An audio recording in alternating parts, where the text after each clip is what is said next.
Hey again, it's Nick from the BNP Podcast. Welcome to another BNP review. This time we are going retro.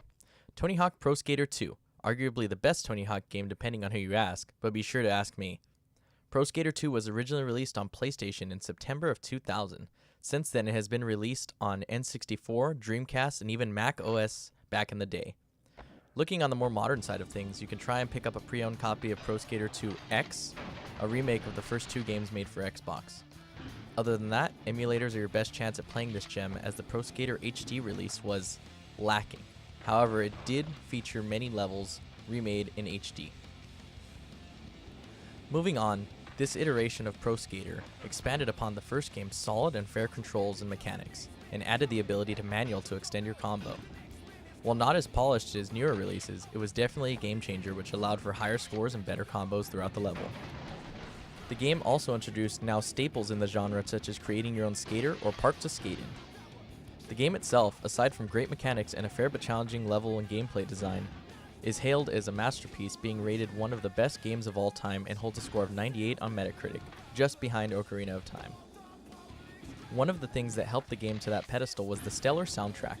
Upon hearing No Cigar or May 16th, waves of nostalgia can be brought upon any old school Pro Skater fan. This game is a must-play, if only to see where we've been in terms of the skateboarding gaming genre, and to see where further iterations went right or wrong in Pro Skater 5's case. Skateboarding games have come a long way, with what Pro Skater falling out of favor in exchange for games such as Skate from EA, which has laid dormant for the past few years itself. With Pro Skater 5 having not performed well and Skate missing from the scene, gamers haven't seen a proper next-gen skateboarding game, and thus, I hope prospective devs dive into the genre's rich history to learn how to move forward. With that, I highly recommend trying to track down either a PS1 copy of Pro Skater 2 or the Xbox port 2X. If all else fails, a ROM will suffice to play this, dare I say it, must-play game.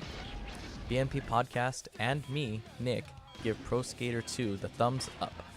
If you have memories of the game or suggestions for games to talk about, hit us up in the comments or at thebitsandpiecespodcast@gmail.com or on our Instagram or Facebook pages.